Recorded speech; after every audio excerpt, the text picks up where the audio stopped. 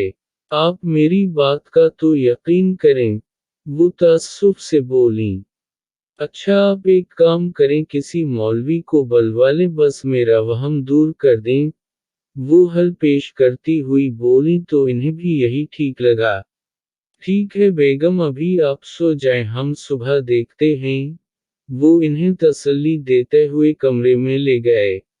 وہ سمجھ تو چکے تھے کچھ گڑبڑ ہے، کیونکہ الفت بیگم کو اتنا بڑا وہم نہیں ہو سکتا تھا۔ وہ پوری رات ان کی آنکھوں میں کٹتی تھی۔ صبح سویرے ہی وہ اپنے جاننے والے مولوی کو لے آئے تھے۔ وہ جیسے ہی انہیں لے کر آئے، وہ گھر میں قدم رکھنے سے پہلے ہی رک گئے۔ یہاں کوئی غیر مخلوق ہے، وہ پورے گھر کو دیکھتے ہوئے بولے۔ جی مولوی صاحب، تبھی تو میں آپ کو لے کر آیا ہوں۔ پلیز آپ اسے یہاں سے دور لے جائیں، وہ منت کرتے ہوئے بولا۔ انہوں نے ایک پتوں کی لری پر کچھ پڑھا اور وہ اشرف صاحب کی جانب بڑھایا۔ یہ یہاں دروازے کے بیچ میں باندھ دو، اس سے وہ مخلوق باہر نہیں جائے گی۔ وہ سنجیدگی سے بول کر اندر کی جانب بڑھ گئے، اور اشرف صاحب نے وہ ان کے کہنے کے مطابق باندھ دی۔ کہاں ہے تمہاری بیٹی؟ اوپر کمرے میں۔ صبح میں کمرے سے عجیب سی آوازیں آ رہی تھیں، اس لیے میں نے دروازہ بند کر دیا ہے، کہیں وہ باہر نہ نکل جائے، وہ سب بتاتے ہوئے بولے۔ کہاں ہے اس کا کمرہ؟ وہ تسبیح کے دانے گراتے ہوئے بولے۔ آئے میں آپ کو لے چلوں؟ انہوں نے قدم آگے بڑھاتے ہوئے کہا۔ نہیں، تم مجھے بتا دو، تمہارا جانا ٹھیک نہیں ہوگا۔ وہ ہاتھ کے اشارہ سے اسے روکتے ہوئے بولے تو وہ انہیں کمرے تک لے گئے، اور خود باہر کھڑے ہو گئے۔ دروازہ کھلا دیکھ کر وہ پریشان ہو گئے۔ بچے، تم تو کہہ رہے تھے کہ تم نے دروازہ بند رکھا تھا۔ وہ پیشانی پر بل ڈال کر بولے۔ جی میں نے بند کر دیا تھا، وہ الجھ کر بولے۔ کہیں میری بیوی نے تو؟ یکدم ان کے ذہن میں جھماکا ہوا۔ اگر ایسا ہے تو یہ ٹھیک نہیں، اسے میرے آنے کا علم ہو گیا ہوگا، تمہاری بیوی کو خطرہ ہے۔ انہوں نے دروازہ کھولا تو الفت بیگم اوپر کو اٹھی ہوئی تھیں، اور ہاتھ پیر مار رہی تھیں۔ اشرف، مجھے بچائیں، وہ گلے پر ہاتھ رکھے گڑگڑائیں۔ بابا یہ کیا؟ وہ پریشان سے ہو گئے، انہوں نے کچھ پڑھا تو وہ نیچے کو آ گئیں۔ نمرہ کہاں ہے الفت؟ اشرف صاحب نے پوچھا تو انہوں نے گیلری کی طرف اشارہ کیا، وہ سب گیلری کی جانب بڑھے۔ جو گیلری کی دیوار پر بیٹھا گوشت کی کچی بوٹیاں چبا رہا تھا، وہ بھی کسی انسان کا گوشت تھا۔ مولوی صاحب نے انہیں ہاتھ کے اشارے سے پیچھے رہنے کو کہا اور گیلری کا دروازہ بند کر دیا۔ گیلری کا دروازہ بند ہونے پر اس نے اپنے شغل سے ہاتھ روکا تھا، اور کھا جانے والی نظروں سے مولوی صاحب کو گھورا تھا۔ اوئے تو یہاں کیا کر رہا ہے؟ چلا جا یہاں سے، نہیں تو میں یہاں سے کود جاؤں گا، اور یہ لڑکی مر جائے گی، وہ اپنی مردانہ آواز میں بولا۔ مولوی صاحب آنکھیں بند کرے کسی چیز کا ورد کرنے میں مصروف تھے۔ انہوں نے ایک مٹی کی پیالی سے مٹی نکالی، اور ہتھیلی پر رکھ کر پھونک ماری، وہ اتنی سی مٹی بھی اس کو ہلا گئی تھی، وہ چیخنے لگا تھا۔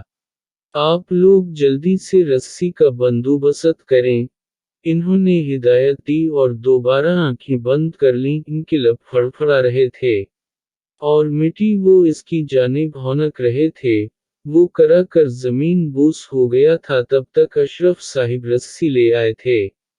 اسے اٹھا کر انہوں نے بیڈ پر لٹایا، اور اس کے ہاتھ پاؤں بیڈ سے باندھ دیے۔ وہ یہ سب اپنے لخت جگر کے ساتھ نہیں کرنا چاہتے تھے، مگر مجبور تھے۔ انہیں اپنی بیٹی کی جان عزیز تھی، وہ مزاحمت کر رہا تھا مگر کامیاب نہ ہو پا رہا تھا۔ چھوڑ مجھے، چھوڑ، نہیں تو کوئی زندہ نہیں بچے گا، کوئی نہیں۔ وہ اپنی پوری جان لگا رہا تھا مگر مولوی نے ایک گھیرا بنا دیا تھا۔ بیڈ کے گرد اگر وہ رسی کھول بھی لیتا تو وہ اس جگہ سے باہر نہ جا سکتا۔ اچانک اس کے خطرناک آثار نرم پر گئے، اور نمرہ کی رونے کی آواز ابھری۔ امی مجھے کھولیں، امی مجھے ڈر لگ رہا ہے، وہ تڑپ کر بولی۔ میری بچی، وہ بھی ایک ماں تھیں، اپنی بیٹی کی تڑپ کی آواز سن کر وہ آگے بڑھی تھیں، اور کھولنے ہی لگی تھیں۔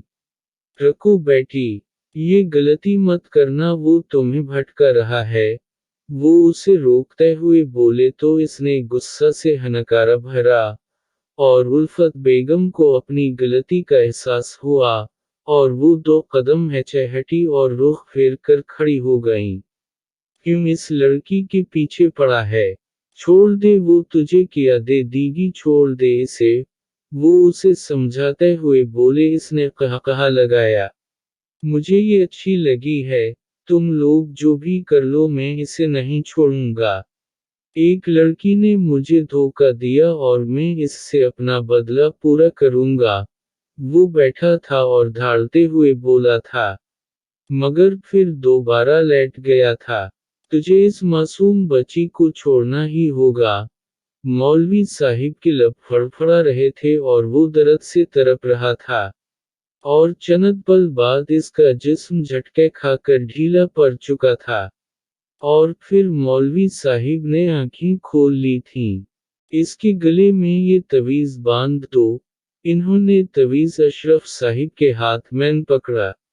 وہ جیسے ہی اس کی جانب تعویذ پہنانے کے لیے بڑھے اس نے پٹ سے آنکھیں کھولیں، اور گردن ادھر سے ادھر کرنے لگا۔ نہیں، نہیں، نہیں، وہ چیخ رہا تھا اور نہیں نہیں کی گردان الاپ رہا تھا۔ اس کا جارحانہ انداز دیکھ اشرف صاحب رکے تھے، اور مولوی صاحب کو دیکھا تھا۔ اس کی مت سنو، پہناؤ اسے یہ تعویذ، اس کو میں دیکھ لوں گا۔ وہ ان کی نظروں کا مفہوم سمجھ کر بولے، تو اشرف صاحب نے سر ہاں میں ہلایا اور کافی تگ و دو کے بعد آخر کار انہوں نے وہ تعویذ اس کے گلے میں ڈال دیا تھا۔ اس نے اشرف صاحب کو بہت نقصان پہنچایا تھا، مگر انہیں اپنی بیٹی کو بچانا تھا۔ چند گھنٹہ اور محنت کے بعد آخر کار وہ اس کے جسم سے نکل کر نیست و نابود ہو گیا تھا۔ سب نے ہی شکر کا کلمہ پڑھا تھا۔ نمرہ نے آہستہ سے آنکھیں کھولی تھیں، ایک دن میں ہی اس کی آنکھوں کے نیچے حلقے اور اس کا جسم نہیں فسا ہو گیا تھا۔ وہ ہڑبڑا کر اٹھی تھی، مگر رسی کی وجہ سے دوبارہ لیٹ گئی تھی۔ اس دفعہ الفت بیگم نے اس کی رسی کھولنے سے پہلے مولوی صاحب کو دیکھا تھا، کیونکہ اب وہ کوئی حماقت برداشت نہیں کر سکتی تھیں۔ اب کھول دو اس بچی کے ہاتھ، بہت بہادر ہے، اتنی مشکلوں کو پار کر کے آئی ہے۔ انہوں نے مسکرا کر اس کے سر پر ہاتھ پھیرا۔ الفت بیگم نے اس کی رسیاں کھول دی تھیں، اور وہ ماں کی آغوش میں چھپ کر سسک پڑی تھی۔ اشرف صاحب بھی نم آنکھوں سے اس کے بالوں میں ہاتھ پھیر رہے تھے۔ وہ کافی سہم گئی تھی، اس حادثہ کے بعد اب وہ بالوں کو کھلا نہیں چھوڑتی تھی، اور مغرب کے وقت وہ گیلری میں نہیں جاتی تھی، بلکہ مغرب کے وقت اپنے امی ابو کے کمرے میں ہی رہتی تھی۔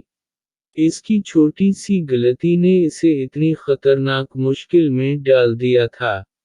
وہ اب تھوڑی تھوڑی سنبھل رہی تھی، انہوں نے گھر بھی تبدیل کر لیا تھا، اس لیے آج وہ باہر نکلی تھی، گھومتے ہوئے اسے آدھے سفید اور آدھے سیاہ رنگ کا ایک بلا نظر آیا۔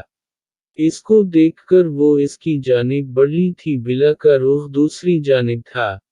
نمرہ نے اٹھا کر اس کا رخ جیسے ہی اپنی جانب کیا، وہ چیخ پڑی اور بلا کو نیچے پھینک دیا۔ وہ گیا نہیں ہے، وہ بڑبڑاتی ہوئی وہاں سے بھاگ گئی تھی، اور پھر کبھی اس جگہ کا رخ نہ کیا تھا۔